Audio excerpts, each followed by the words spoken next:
Here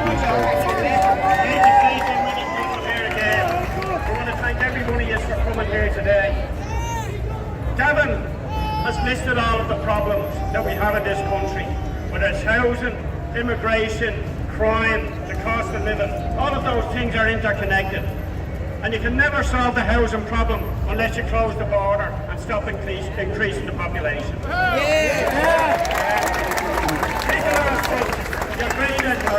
You're great at telling us what the problems are. What's your solution? Well, the first thing we will do is we will close the borders. We will stop increasing. Then we will separate affordable housing. Move it back into the councils. Let the councils build houses for people who need them, like they did 30 and 40 years ago. You look at estates in this country like Finglas, Artane, Coolock, Darndale. All of these places were built by the state for people who needed housing. Now they are incapable of doing anything. And when Micheál Martin and Simple Simon say we're building 40,000 houses a year, Micheál Martin and Simple Simon never as much as mixed a bag of cement, never mind build a house. What they mean is that somebody in the private sector will do it. It's time that the councils, and you see me and Gavin in Dublin Central, or in Dublin City Council and other councils in other areas, we have no power despite what people think. We bring motions, and in Dublin, we have in Dublin, if you bring a motion to the council, like I have motions sitting from last August, they will never be heard.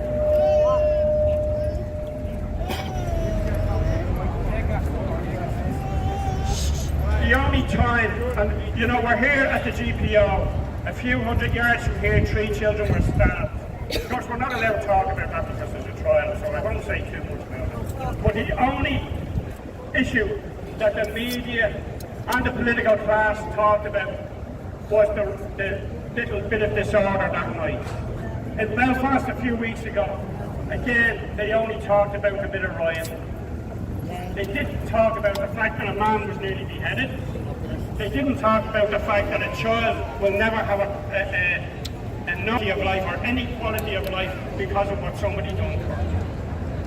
They're animals. They had the Pride rally today, and we are here. We are proud. We have pride in Ireland. That's where our They have nothing to say about 2 men who were beheaded in Sligo because they were gay. And he was only caught because the 3rd guy survived. He had a list of 10 or 12 people who he was going to kill. He had €300,000 under his bed. Where did that come from? He was here to do a job. He pleaded guilty because the state done a deal that they'd give the money back to his family. So we were not told what happened. And that is the problem with the media in this country.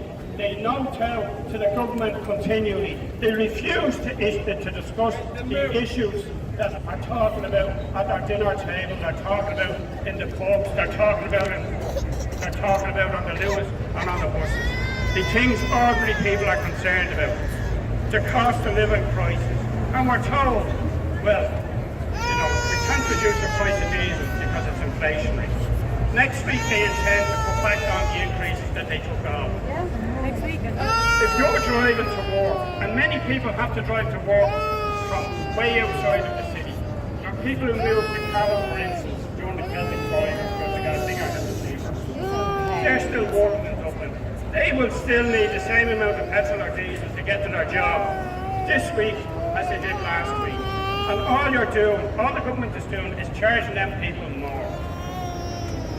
When we take power in this country, we will ensure that if you go out to work, that you get the benefit of that work, that you have a low tax economy with good services, that when you go to hospital, you'll be treated when you need to be treated, not in 4 or 5 years. When your children are sick, that they will get a world-class hospital and world-class treatment when they need it, not when we build a hospital that takes 20 years and 20 millions to do. We'll have good quality roads, we'll have good quality housing, We will look after our people, the people who have been in this country for generations. The people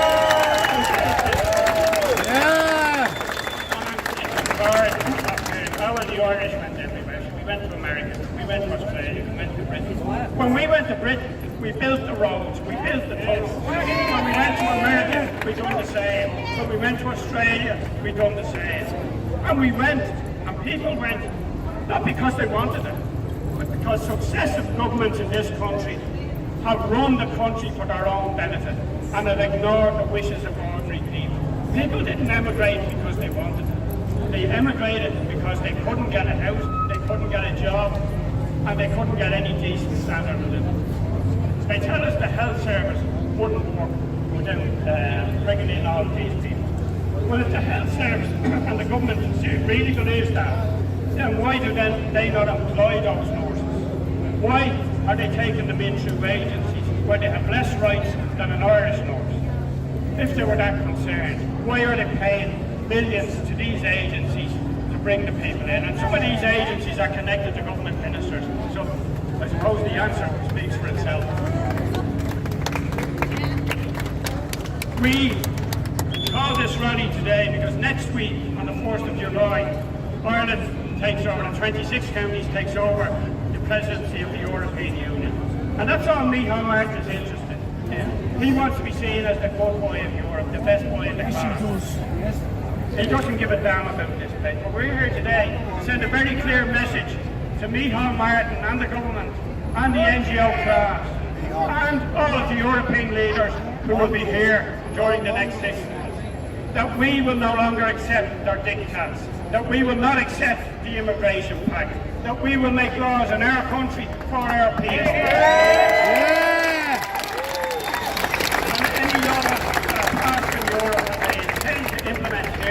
If they're not for the benefit of the Irish people, we will not be abiding by them.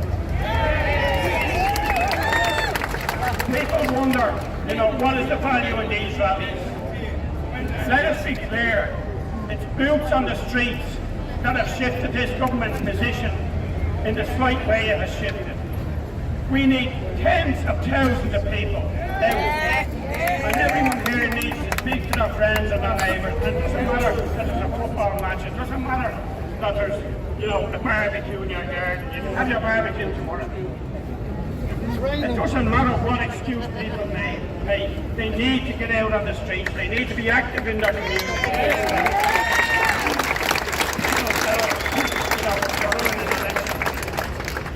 What does that achieve? We need in the next general election, whenever that comes, to be ready. We need candidates in every constituency who are capable of running in an election and are capable of winning. And people need to seriously look at doing that and get out into their communities. There's no point in coming along in January 2029 and saying, I'm going to run. You need to be out now. The same as us. Same as those of us who are elected are continuing to work to bring about the Ireland that we want, not the Ireland that we want. And that Ireland is one for our people. It's an Ireland that will be run by our people.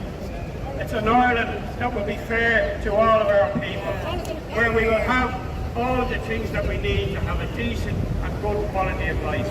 And I'm glad that later today we have a meeting amongst a number of people about how we bring forward and use this 6 months of European presidency, when every European journalist will be in this country at some stage, where they will be able to see the reality of life in this country for ordinary decent people. And that's what will come from the meeting later today. Again, thanks very much for coming. Thank you! Thank you!